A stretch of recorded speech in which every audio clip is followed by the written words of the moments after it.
Alhamdulillah wassalatu wassalamu ala Rasulillah wa ala alihi wa sahbihi wa mawala. Wala hawla wala quwata illa billah. Bismillah sadri wa yassir li amri wa hlul 'uqdatam min lisani yafqahu qawli waj'al li wazira min ahli amma ba'd.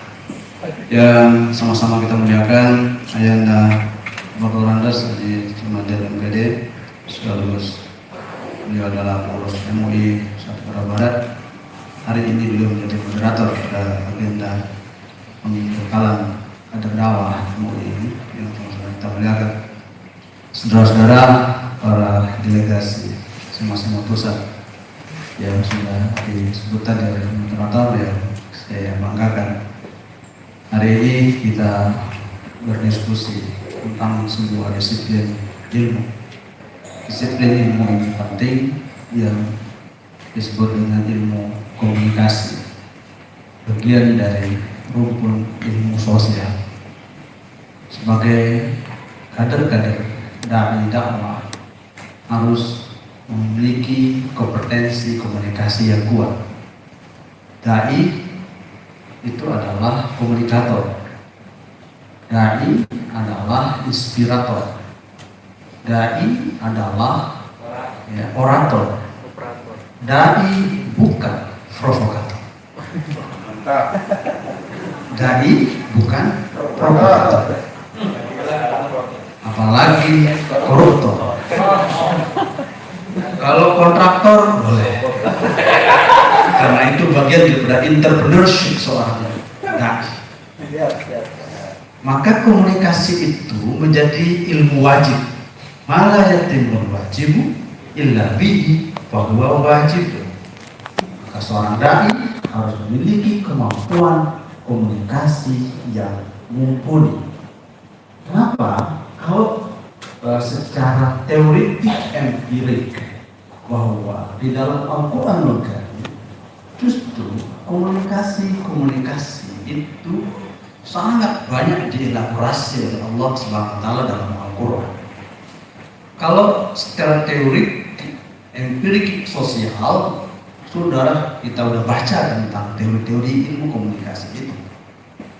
Tapi coba saya ingin mengajak para doa ini, para dai-dai terkenal ini, baik terkenal dalam konteks regional, lokal, nasional, global. Itu tipologi dai.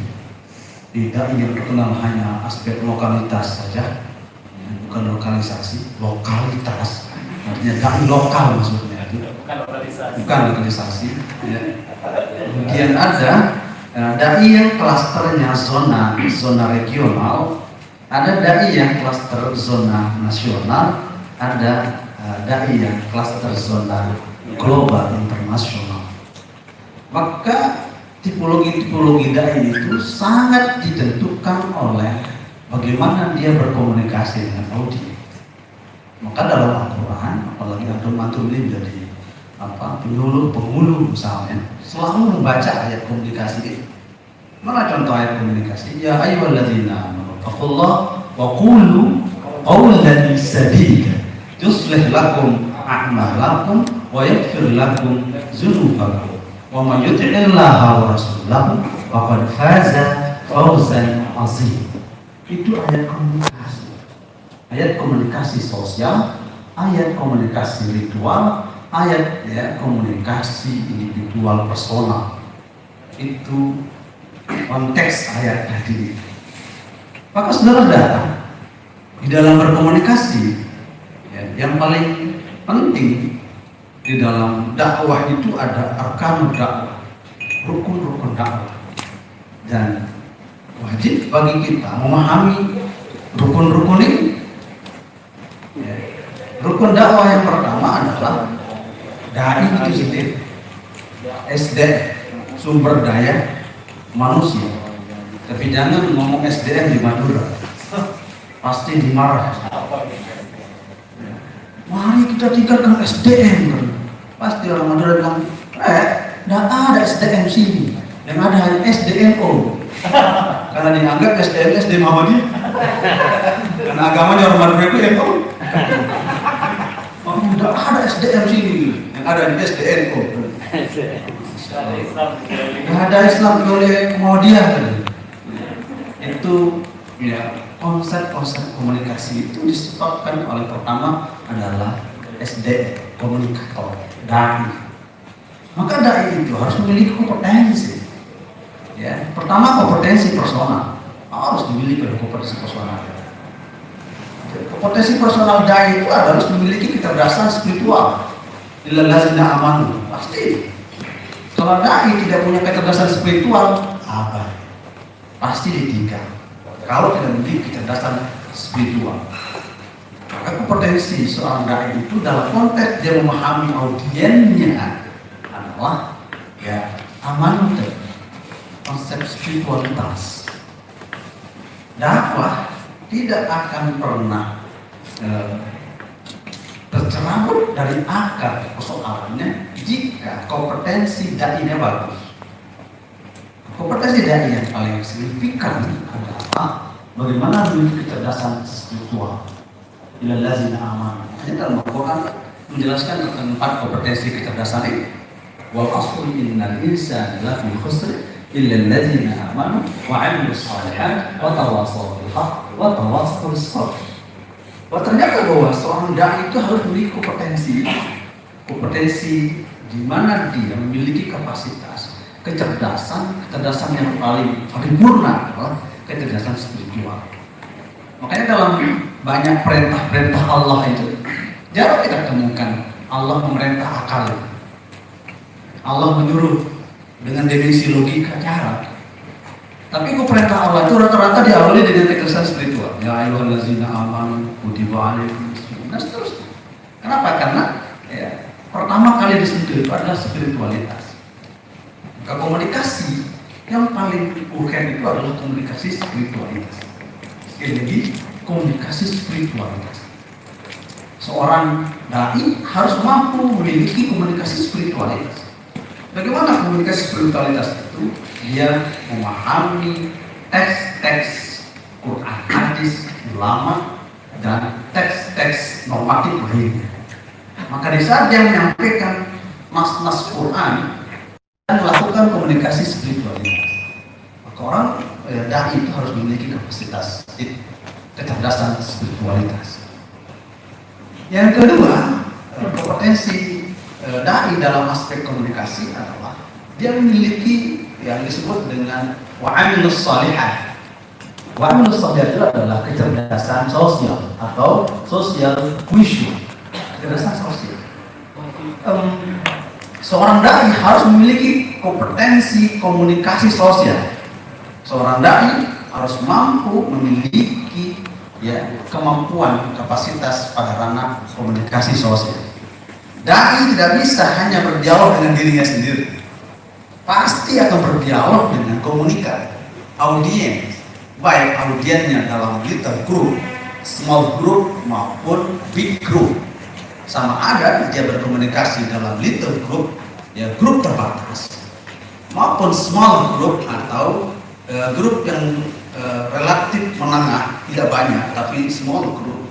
Atau dia melakukan komunikasi dalam ranah yang big group, kelompok yang besar, tabligh akbar, itu namanya komunikasi, mass communication, komunikasi massa dengan menggunakan media-media komunikasi yang lebih banyak.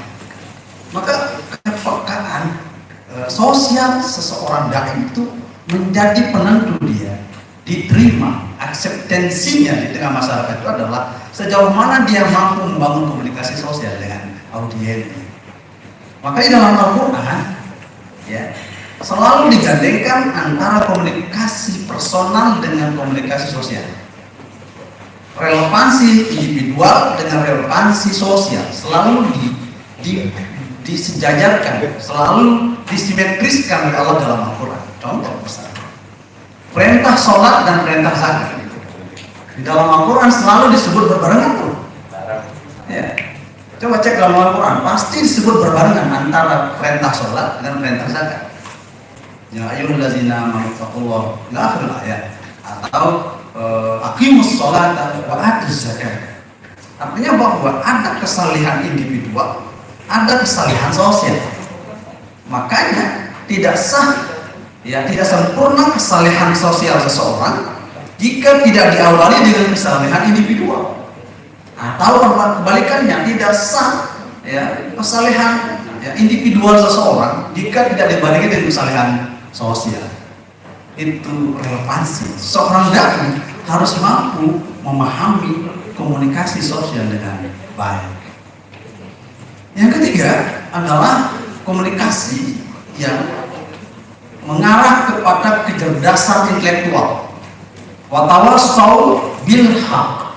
Ini adalah komunikasi intelektualitas. Komunikasi yang mengarah kepada logika berpikir seseorang. Maka kecerdasan itu ditaruh nomor 3 oleh Allah. Kecerdasan spiritualitas nomor 1, kecerdasan sosialitas nomor 2, kecerdasan intelektualitas nomor 3. Illal ladzina amanu wa 'amilus shalihati wa tawassaw bil haqq wa tawassaw bis sabr. Al-haq itu adalah sebuah kebenaran. Kebenaran adalah kebenaran rasional. Kebenaran rasional adalah kebenaran logika. Kebenaran logika adalah kebenaran intelektual. Maka dia al-haq itu adalah kebenaran intelektualitas. Seorang dai harus peka, harus memiliki kecerdasan intelektualitas yang tinggi. Bagaimana caranya? Harus banyak membaca. Ya. Ini sudah terjadi paradigma, perubahan paradigma. Dai kita sekarang, ya sudah berubah paradigmanya. Min qiraatil kutub ila qiraati YouTube. Dai hanya nonton YouTube saja, tidak pernah baca kita.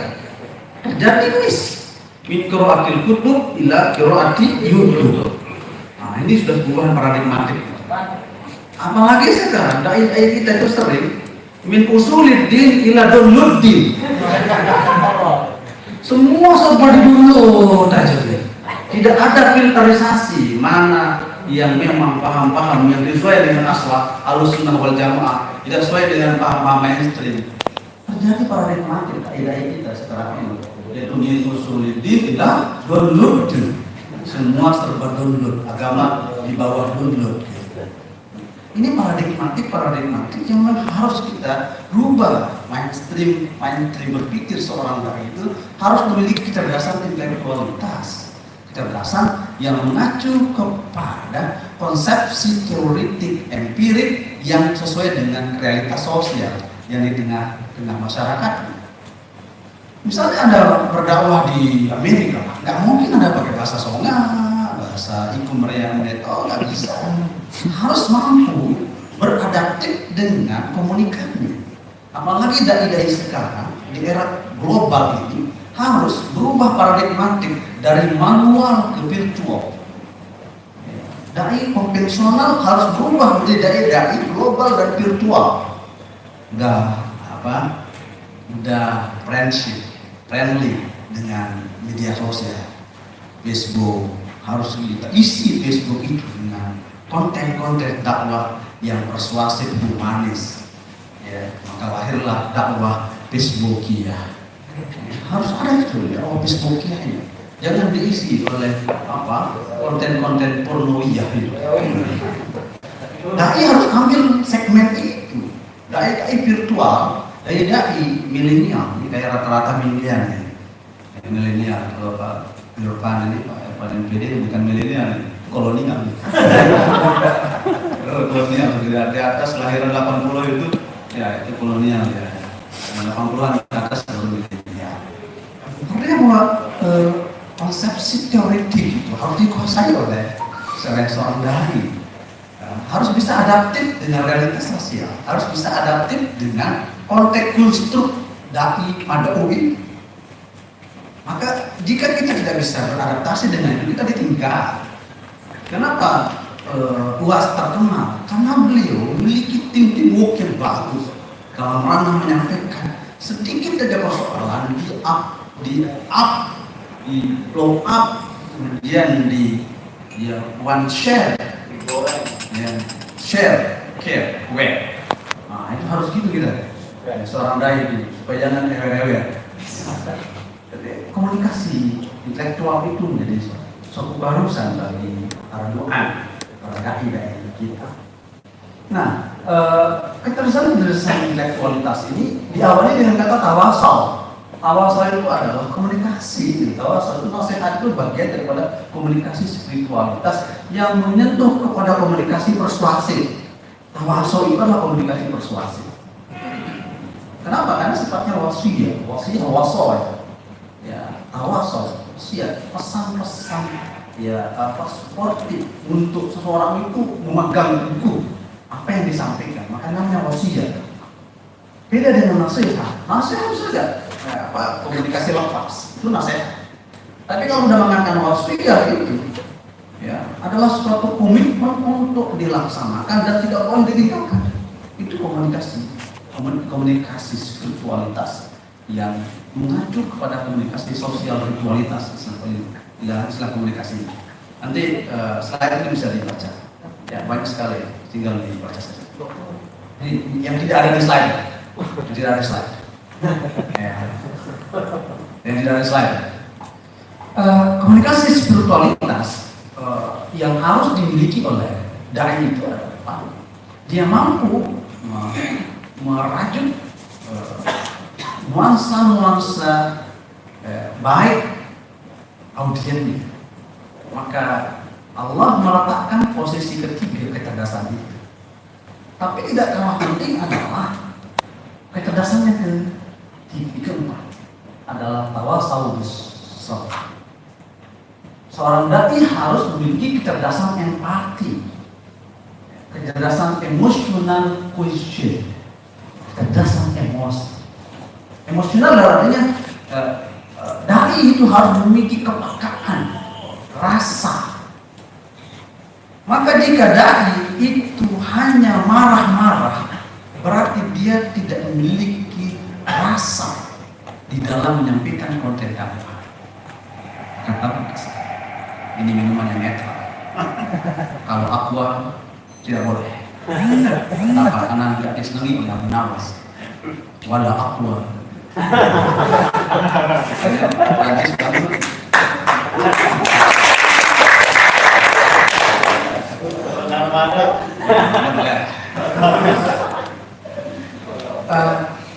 Tawasau bis-sabr itu adalah empati. Komunikator, dai harus memiliki empati yang kuat.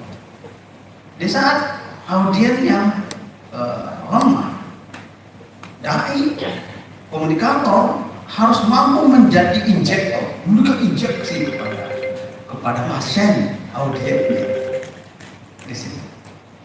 Kemudian dai harus memiliki kepekaan, sense of longing, ya, rasa mencintai. Makanya dalam perspektif dakwah Nabi itu 99% dakwah Nabi itu adalah dakwah humanis. 99,99% dakwah Nabi adalah dakwah humanis. Dakwah humanis adalah sebuah strategi dakwah Nabi yang selalu responsif terhadap konteks sosial masyarakatnya. Nabi di saat tidak mau peduli dengan rakyat kecil. Kenapa? Karena Nabi sedang berdialog dengan orang besar. Sehingga Nabi mempalingkan wajahnya kepada orang yang kecil tadi. Ditegur spontanitas oleh Allah. Abasa wa tawalla an ja'ahu ahad. Itu pendekatan komunikasi humanis. Di saat Rasulullah SAW dibombardir oleh kafir Quraisy, tapi cukup mengatakan inna kala tahdi man ahbabta walakin Allah yahdi man yasha. Itu teguran Allah kepada Nabi Muhammad manakala dia tidak mampu mengislamisasikan pamannya. Di saat beliau dibombardir, ya, Allah mahdi qaumi bainahum la ya'lamun. Komunikasi itu adalah komunikasi empati yang lahir dari mulut, ya, Rasulullah SAW berdasarkan rasa. Makanya dakwah Rasulullah itu adalah humanitas.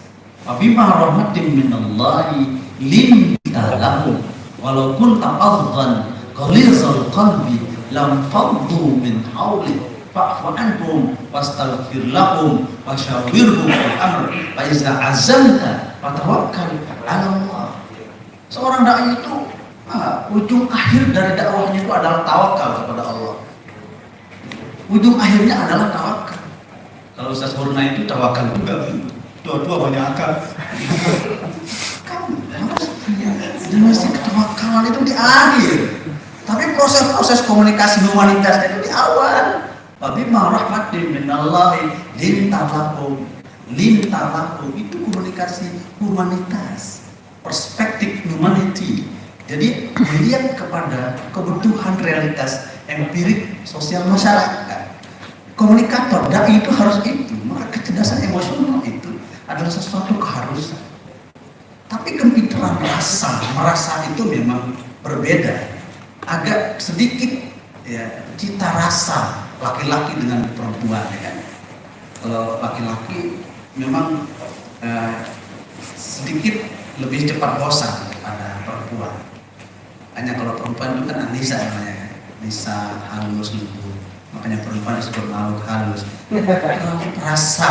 Selalu perasa. Ya. Dr. Rahman ini saat nelpon sama temannya, ternyata nama yang di HP-nya itu Muhammad Ali. Begitu dia nelpon, terima telepon Muhammad Ali, kok beda cara menerimanya? Istrinya pasti curiga, terjadi curigation. Kok bisa? Kalau Muhammad Ali yang nelpon, kok cara nyambutnya beda, cara nyambung komunikasinya beda. Akhirnya curiga istrinya. Kenapa? Karena terlalu rasa. Begitu di chat ternyata ya, yang tadi Muhammad Ali namanya Siti Aisyah. Contoh laki-laki.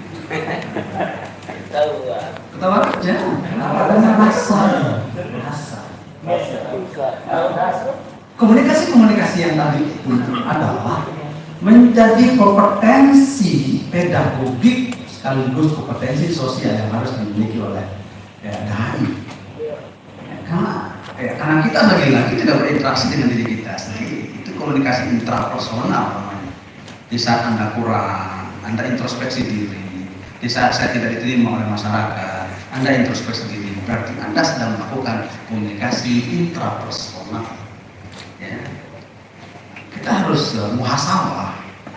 Ya, harus introspeksi diri. Saat kita introspeksi diri, sesungguhnya kita sedang melakukan komunikasi intrapersonal. Kalau kita sedang berdialog dengan diri kita sendiri. Bagi seorang komunikator, seorang dai, ya, harus memiliki konteks pemahaman yang komprehensif untuk melihat bagaimana komunikasi itu dilaksanakan. Oke, seorang dai memang prasyarat utamanya tadi adalah dia dai, komunikator. Kemudian yang kedua adalah madda dakwah, materi dakwah, konten dakwah. Materi dakwah kita itu adalah materi yang sesuai dengan kebutuhan audiens. Jangan sedikit-sedikit neraka, sedikit-sedikit apa lagi? Azab, bid'ah, sedikit-sedikit jahanam. Itu ya penting juga sih, ya. Tapi harus kita pahami sosiokultural masyarakat kita. Masyarakat kita saat dia terbelakang dalam aspek ekonomi, coba kembangkan dakwah-dakwah entrepreneurship, dakwah-dakwah ekonomi, dakwah-dakwah yang membuat mereka bangkit secara ekonomi. Maka baru namanya ya 5 yugiku, ya, menghidupkan, memberdayakan. Seorang dai harus peka terhadap realitas sosial. Maka kita harus memiliki strategi komunikasi yang paling baik untuk melihat audiensi kita itu yang disebut dengan push strategi. Kita coba penekan, titik tekan dari sesuatu itu apa? Itu strategi yang bisa kita kaji. Konsen dari komunikasi dakwah kita itu apa? Kalau misalnya kita mau fokus, harus ada pendekatan strategi yang disebut dengan push strategi. Penekanan kepada satu titik yang ingin dituju. Di sinilah berlakunya kaidah malah yudrakul kullu la yudrakul kullu. Kalau memang kita tidak bisa lakukan jangkau semuanya secara komprehensif, ya minimal ya. Jangan ditinggalkan semua, ambil sebagian, lakukan sesuai dengan kapasitas dan kemampuan kita. Ya. Di sini pentingnya bahwa strategi ini membangkitkan sebuah konsep kebersamaan, visi misi menuju yang dituju oleh komunikator itu tercapai. Ini yang harus kita tekankan di dalam komunikasi itu sendiri. Terus yang saya katakan bahwa ilmu komunikasi ini memiliki varian-varian yang sangat variatif misalnya. Misalnya di dalam Quran, di saat Nabi Musa berdialog dengan Fir'aun, apa komunikasi yang disampaikan oleh Nabi Musa dan Fir'aun? Qulu lahu qawlan layyinan. Katakan kepada Fir'aun itu tidak bisa dengan kekerasan, karena dia lebih keras, karena dia memiliki kekuatan, dia memiliki kemampuan secara finansial, dan dia punya otoritas. Maka komunikasi persuasiflah medium yang paling tepat untuk Fir'aun. Kalau kita berdialog dengan istri kita, komunikasi apa yang kita pakai? Wa asyuruhunna bil ma'ruf, qawlan ma'ruf.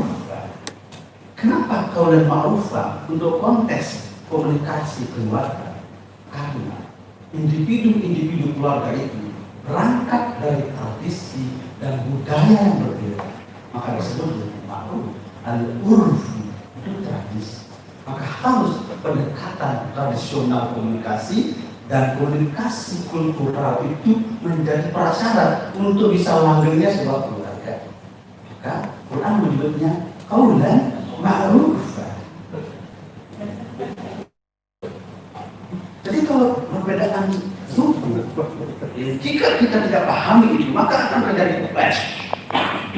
Makanya konsep Quran itu kan ditaskun untuk tenang. Bagaimana konsep tenang itu? Anda pahami kultur budaya lawan Anda hidup, pasangan Anda hidup.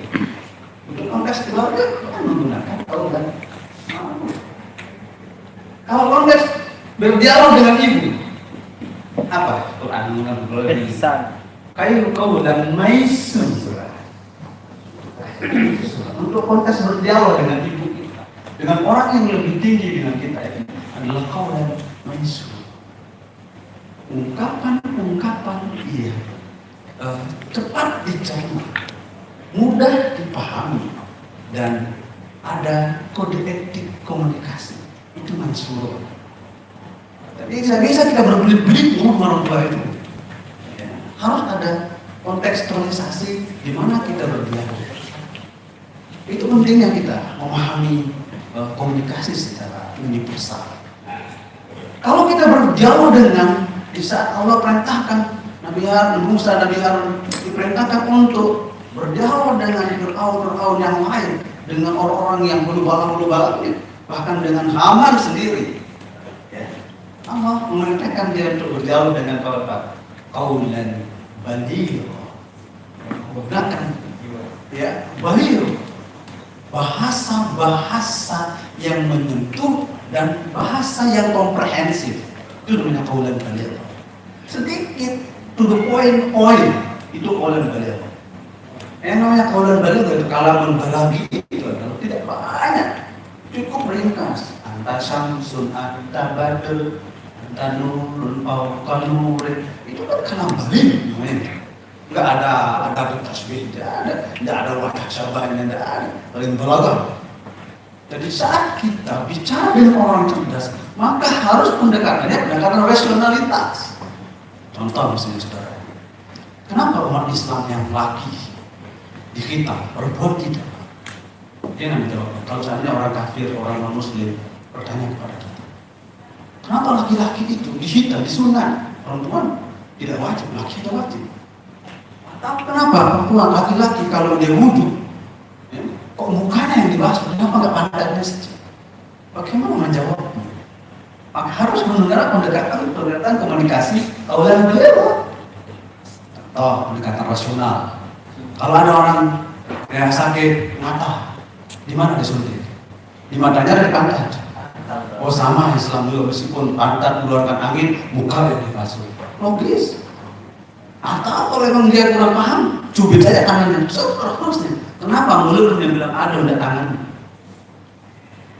Ya, jadi analogi, komunikasi analogis itu penting. Ya. Di dalam menjawab ya, pertanyaan-pertanyaan dari komunitas, audien yang sangat memiliki kualitasnya tinggi, maka Quran menggunakan istilah waliyu komunikasi rasional, misalnya dari komunikasi. Harus pendekatan rasionalistik ini menjadi sesuatu yang poin tapi kita asal. Oke, ini kayaknya semangat sekali. Aku ngantuk, gua kemungkinan. Kalau saya jawab, saya bilang dai. Antum bilang najah. Oke? Dai.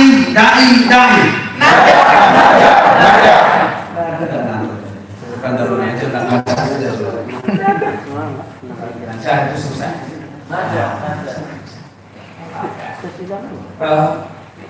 Saudara-saudara yang saya muliakan, bahwa orang yang kategori sebagai komunikator yang memiliki kompetensi itu adalah tetap pada kompetensi yang tadi, kompetensi spiritualitas, kompetensi sosialitas, kompetensi lagi intelektualitas, dan kompetensi emosional. Itu harus. Makanya suksesnya dai itu ya sangat ditentukan oleh pertama ya produktivitas. Dai harus produktif, ya produktif sekali sampai 3 kali produktif ada aspek itu. Tapi dai itu harus produktif apa? Menulis, harus produktif, mengupdate konten dakwahnya. Jangan hanya monoton manual, ya, lokal. Satu majelis, ya, copy paste ke majelis yang sama aja. Ya. Tidak ada improvisasi. Ya. Dai itu kata Prof. Masnun itu ada 2 kategori. Dai yang penulis, banyak undangannya, penulis. Dari penulis. Makanya saya disebut teman-teman itu korporasi Simatupang. Apa maksudnya siang malam tunggu panggilan. Itu dari penulis namanya. Penulis. Ya, ada dai yang paling hebat adalah dai penulis. Apapun dia kerjakan, dia tulis. Apa yang dia ceramahkan, dia tulis. Begitu 3 bulan berikutnya sudah jadi menjadi buku. Contoh AAG itu timnya yang kreatif. Apa yang disampaikan lagi ditulis. Akhirnya besok manajemen kondu AAG. Padahal dia hanya naratif saja. Maka sesungguhnya kita menggunakan teori-teori kontemporer. Sesungguhnya itu ada teori-teori ulama-ulama klasik kita. Apa yang disebut dengan imla. Kenapa ulama-ulama kita banyak karyanya? Karena imla amlaitu min. Begitu tuh gurunya syekh yang menulis mengajar ditulis amlaitu min syekh yuhir. Jadilah apa yang disampaikan secara qaul tadi ditulis oleh murid-muridnya. Jadilah dia karya besar dari sang ulama itu. Kita sebenarnya harus berubah paradigmatik kita itu. Ya. Jadi dai itu harus produktif. Produktivitas itu harus penting. Yang kedua, dai harus memiliki komunikasi, potensi, kreativitas. Harus punya kreativitas. Ya. Dari jangan hanya manual, jangan monoton. Ya. Jadi harus punya kreativitas, pendekatan ya modernitas itu penting. Tidak lagi persoalan bid'ah itu bukan. Lewat itu persoalan bid'ah itu. Justru bid'ah itu adalah sesuatu yang harus kita adaptasi dengan persoalan baru. Bid'ah itu kan sesuatu yang modernitas, sesuatu yang baru yang tidak terlepas dari konstruk berpikirnya manusia. Ya. Maka dai harus memiliki kemampuan ya kreativitas, kreatif. Jika tidak kreatif, tertinggal. Maka Maka kenapa? Sebenarnya orang yang kreatif itu telah meminjam sifat Allah yang Maha Khalik. Khalik apa dia? Kreatif, kreator yang Khalik. Khalik itu adalah pencipta. Pencipta itu adalah creator. Kreator itu Khalik. Kita makhluk yang tercipta. Tercipta dengan apa? Khalik, makhluk, khuluk. Esensi makhluk itu adalah ada pada khuluk, etika, etik, moralitas. Maka di saat kita berkreasi sesungguhnya tidak terlepas dari konteks moralitas. Ada aturannya, ada rule of game. Di saat kita melakukan sebuah perbuatan.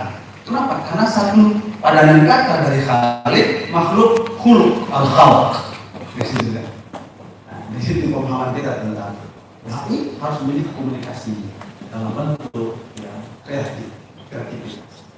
Dari produktivitas, kreativitas. Yang penting juga adalah seorang dai itu memiliki kapasitas. Apakah kita ini punya kapasitas sebagai dai apa tidak? Siapa yang disebut dai sesungguhnya? Man humul du'an, man humul dai. Kalau dai secara normatif adalah siapa saja yang punya kemampuan untuk menyampaikan dakwah agama kepada orang itu adalah balighu anni walau ayatan. Meskipun hanya satu ayat saja, dia sudah disebut sebagai mubaligh, penyampai pesan kenabian. Makanya kita punya ikrar bahwa la nabiyya ba'da, tidak ada nabi setelah nabi, menunjukkan bahwa visi misi profetik itu dilepaskan kepada kita semua yang punya kapasitas untuk menyampaikan pesan-pesan keagamaan itu. Jadi kita itu sebenarnya adalah nabi kecil. Kenapa sebenarnya nabi kecil? Karena kita mengambil peran nabi untuk menyampaikan pesan, namanya nabi kan. Nabi itu kan menyampaikan pesan. Tapi saya bukan nabi, tapi saya Nabi Ma'mun. Kok bisa bilang Nabi Ma'mun? Ya ada dalam Al-Quran, Nabi Ma'mun itu Pak Ustaz. Anak buktinya. Wallazina yu'minuna Nabi Ma'mun. Ada yang juga dulu, Nabi Ma'mun. Maksudnya Nabi Ma'mun zina. Punya kapasitas. Seorang dai harus memiliki kapasitas. Ya, kapasitas ini tidak lepas dari background, latar belakang, pengetahuan seseorang, kapasitas. Untuk meningkatkan kapasitas sudah lain, tidak ada cara lain. Bahwa kita harus bisa adaptif. Untuk meningkatkan kapasitas harus adaptif. Tidak bisa kita berkhalwat dalam ruangan. Harus adaptif. Kita harus adaptif untuk mencapai sebuah kapasitas yang baik. Kita harus adaptif. Makanya dalam konsep itu kan Islam itu, kenapa Islam itu selalu dia berkembang di mana dan kapanpun? Karena memang Islam itu adaptif. Salihun likulli zamanin wa makan. Selalu adaptif dalam zona ruang dan waktu. Itu Islam. Makanya dalam dimensi apa saja Islam itu selalu adaptif. Kenapa?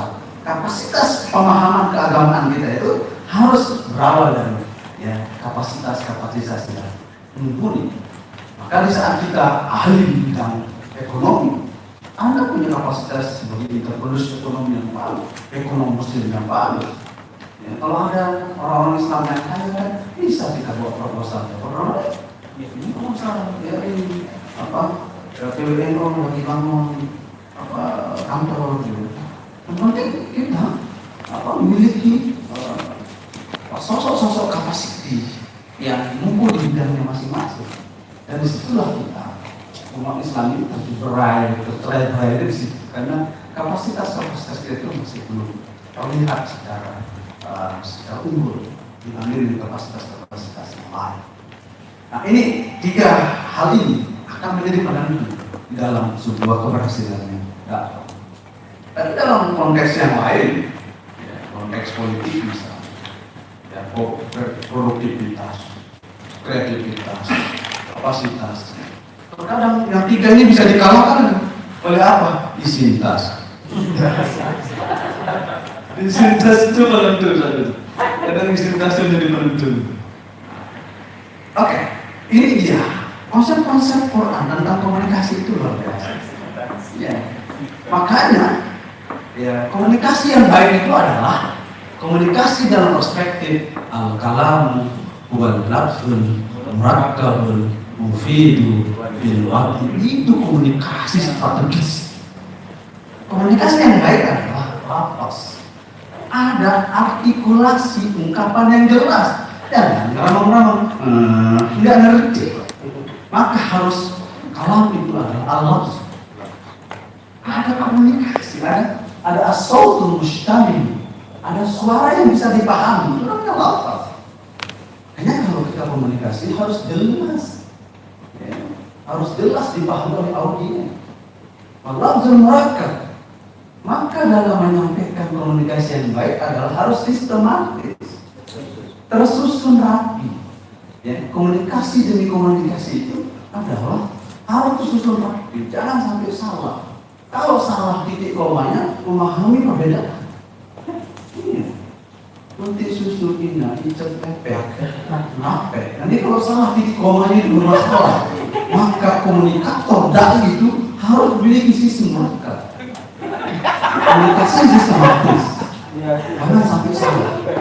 Ada misalnya ini, saudara-saudara, anjing, diambil kelas dilempar. Padahal salah tempatnya koma, anjing, haram dimakan. Tapi komanya salah tempat berhenti. Bisa salah. Maka dai itu harus paham tentang kontekstualisasi kalimat. Yang ketiga, komunikasi ya fungsional itu adalah harus direalisasikan pada al-mufid. Ada aksiologi, ada tujuannya, saudara menyampaikan itu. Ada kefaedahannya kepada ya, audiens. Kalau memang tidak ada faedahnya, ngapain disampaikan itu? Allah adas, sesuatu yang tidak ada faedah. Ya. Maka kalau kita menyampaikan komunikasi, pesan-pesan dakwah itu harus mufid. Ya, maaf ada faedahnya. Ya sudah syukur dan ini kalau mentakkan lima. Kalau sudah orang paham apa yang kita sampaikan, berarti paham ya. Kalau dia tidak paham pasti nanya. Kalau tidak paham tidak nanya pasti batuk-batuk. Kalau batuk-batuk itu jangan lama ngomong kalau batuk-batuk itu. Innal batuk yang pasti minat Ismail. Batuk dibagi dua itu. Batuk alamatus so'an, batuk belum tandanya orang. Batuk sudah disakit. Tapi kalau yang batuk itu kan, al batuk alamatul fanda. Batuk tandanya pendak. Tadi saya dulu batuk-batuk di belum ada yang batuk. Kalau ada yang batuk-batuk artinya itu pendak, masih bosan kan itu. Ya, apalagi baca khutbah. Keren, jangan. Itu keren dia pihak-pihak. Kabarnya pemilu khutbah. Ya, cukup dah barakallahu fi keren-keren jadi buat biasa. Nanti bersaut lagi kerennya di saat itu terus sampai bawah belakang. Itu sebagai seorang dai harus tawasau bisobr, harus peka. Lagi nganggur, jangan ceritain apa, ceritain senang. Ternyata orang tidur gitu. Ada kepekaan sosial, kepekaan sosial bagi seorang dai. Jadi harus memiliki kapasitas yang mumpuni di bidang itu. Maka seorang dai harus mampu beradaptasi dengan realitas sosial. Nah, di situ konsepsi yang harus kita pahami bersama. Dai, MUI,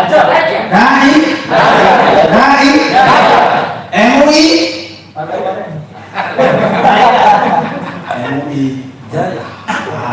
Ini setelah itu, setelah antum keluar sini, antum bawa berkah. Ulang lagi. Dai, MUI, berkah yang amplop. Apalagi ini, Ustaz Irfan sering undang saya di maulid, jauh maulid pesawat, penamatnya itu, penamat samping saya sedikit dia punya berkat. Dia nyindir pakai selawat. Sallallahu ala Muhammad, berkatnya dibagi 4. Ya Allah sedikit amat yang banyak di depan Ustaz. resiko tidak teruskan. Oke, jadi seorang dai itu harus mampu beradaptif. Bilang adaptif. Adaptif dengan si kontrol pajak. Sorry, tapi cukup paham. Si kontrol panjang adalah situasi, kondisi, toleransi, jangkauan dan pandangan. Kita sama-sama punya alat yang itu makanya sebelum. Namanya situasi, harus paham situasi. Seorang dai harus paham situasi. Kalau jamaahnya ngantuk-ngantuk, ya usah dilanjutin. Wassalam, udah. Ya, itu situasi. Kondisi, lihat kondisi.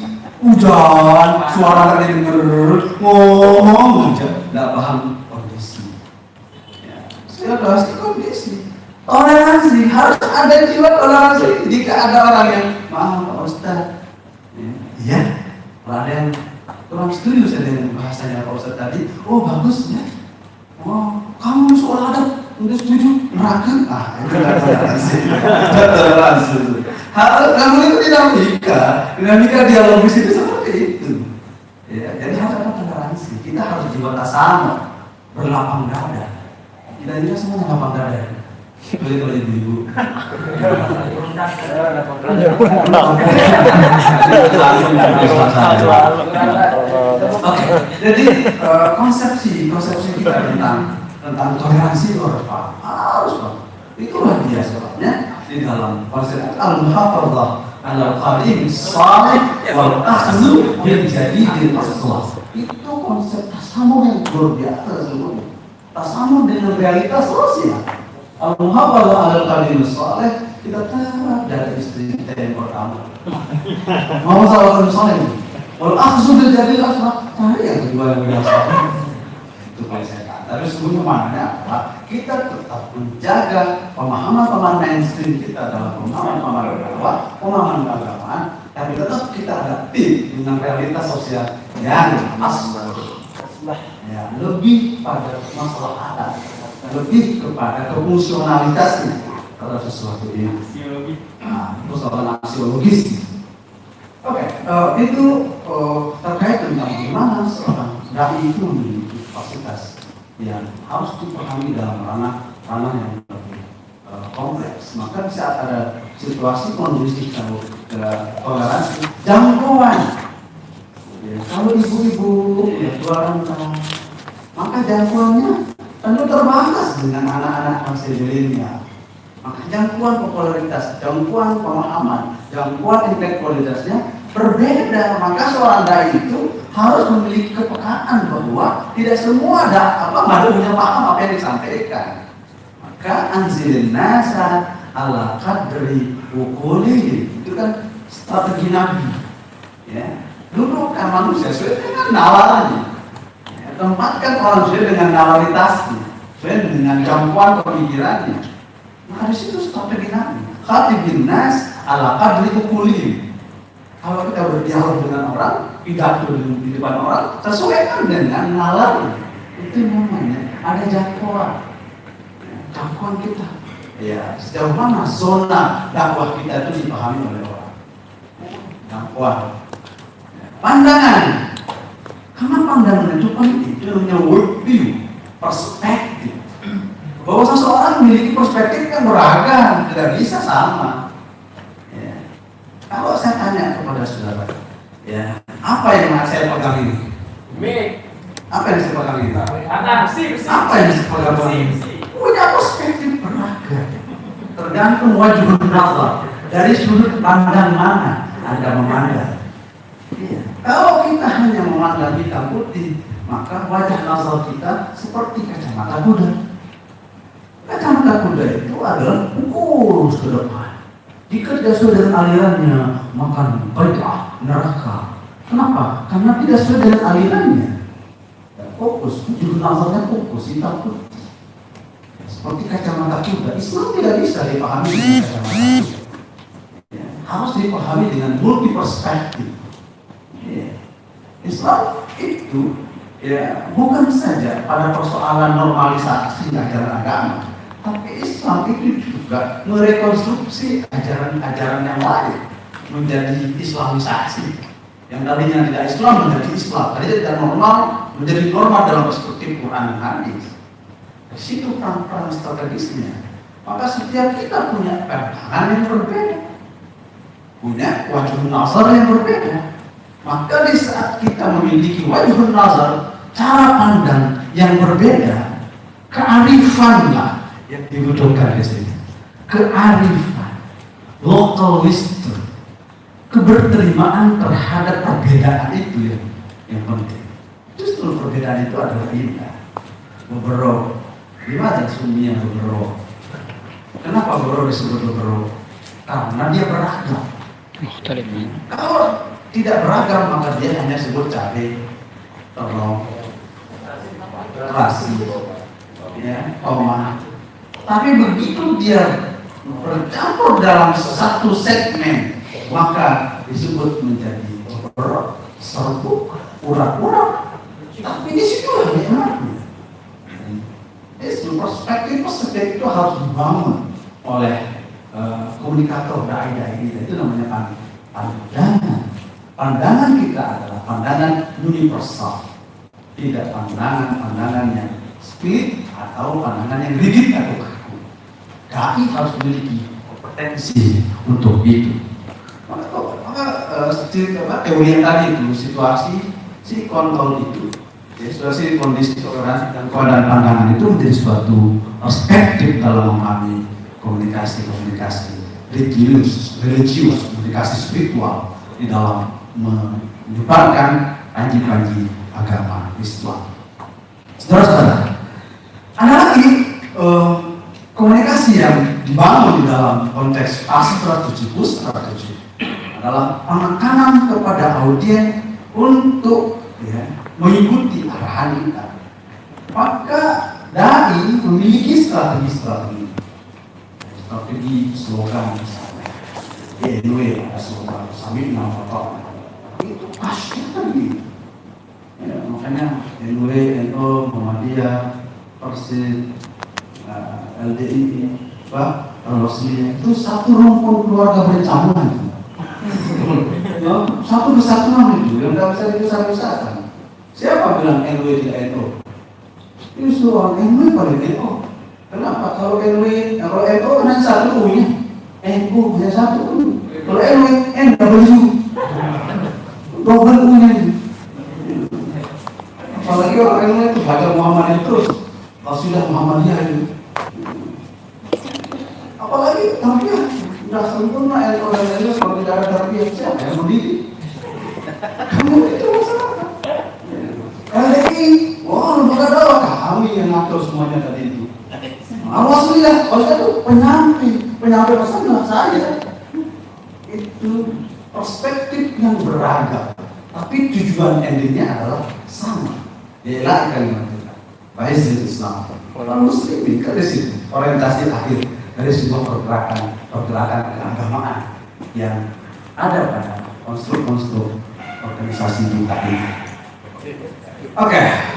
Komunikasi yang selanjutnya yang tidak kalah penting di dalam memahami realitas empiris sosial adalah ada qaulan layyina, qaulan baligha, qaulan maysura, qaulan ma'rufa, qaulan sadida. Qaulan sadida. Kepada siapa audiennya kalau qaulan sadida? Sadid itu adalah kebenaran. Qaulan sadida beda kalau tegas. Kalau sudah itu qaulan syadid, itu baru tegas. Tapi qaulan sadida dari as-salat. Ucapan komunikasi kebenaran sadid. Apa yang disampaikan kita itu harus kita pastikan bahwa ucapan itu adalah hak, bukan hoax. Maka dai itu harus menjadi ahlul haq, la ahlul hoax. Saya ulangi, dai itu harus menjadi ahlul haq, la ahlul hoax. Hoax. Ya hoax itu kan banyak terbacanya. Bila hoax bisa hoax, ya tergantung lidah kita masing-masing. Ya. Yang penting ya, ada ahlul haq dan ahlul haq. Dan itu harus mampu menjadi ya filterisasi kebenaran. Di saat dia mampu menjadi filter kebenaran, maka dia sudah melakukan komunikasi filter yang disebut dengan qaulan sadid. Maka di saat orang mengatakan qaulan sadidah, apa yang terjadi? Apa implikasinya qaulan sadidah? Yuslih lakum a'malakum. Pasti terjadi restrukturisasi, revitalisasi, rekonseptualisasi terhadap semua gerakan-gerakan kehidupan. Itu namanya yuslih lakum a'malakum. Diakibatkan oleh apa? Penyebabnya apa? Ya qaulan sadidah itu. Komunikasi kebenaran yang sesuai dengan fakta dan data, bukan hoax. Itu mana qaulan sadidah. Kalau terjadi ungkapan yang tidak berbasis data, maka itu ada unsur fitnah. Fitnah jauh daripada fitness. Makanya ahlul dakwah itu adalah ahlullah. Ahli dakwah itu adalah ahlullah, keluarga Allah. Keluarga Allah adalah ahlul haq. Al-haq adalah Allah. Al-haq adalah kebenaran. Maka di situ dia relevansi. Di saat kita menyampaikan sebuah fakta-fakta kebenaran, disitulah esensi seorang dai. Dia menyampaikan kalimatul haqqin urida bihal batil. Itu lain lagi perspektifnya. Tapi sesungguhnya kalimat yang benar adalah kalimat yang sesuai dengan fakta dan data. Itu namanya hak. Seorang dai harus mampu mengekspresikan ungkapan-ungkapan yang benar, sehingga jika ungkapan itu berdasarkan fakta data pasti berimplikasi pada perubahan sosial, perubahan individual, perubahan komunal, perubahan global, tergantung pada jangkauan dari komunikasi itu sendiri. Nah, di situ yuslih lakum a'malakum, pasti terjadi rekonstruksi, terjadi perubahan. Yuslih itu aslah yuslih, terjadi perubahan perbaikan. Bukan saja yuslih lakum a'malakum yang terjadi jika kita menyampaikan informasi-informasi sesuai dengan fakta data. Yaghfir lakum dzunubakum. Itu artinya bahwa kita selamat dari apa? Selamat dari undang-undang ITE. Banyak sekarang orang yang ngomong macam-macam ya, di medsos, di dunia teknologi informasi kena ya, undang-undang ITE. Yaghfir lakum dzunubakum itu maknanya secara universal bahwa ya kita terbebas dari ya, hukuman-hukuman. Coba antum ngomong macam-macam di medsos, pasti kena undang-undang ITE. Kasus-kasus yang terakhir dulu sekarang itu pelecehan kepada tokoh agama kita, itu kena undang-undang ITE dan seterusnya. Nah, ya kalau wa man yuti'illah wa rasulahu faqad faza fawzan. Kata kunci akhirnya adalah fawzan azim. Komunikasi yang baik tadi pasti endingnya adalah kesuksesan.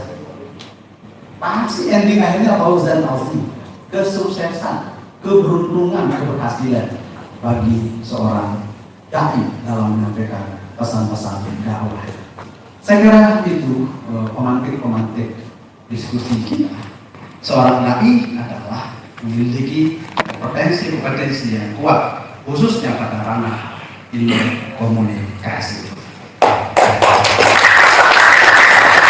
Yang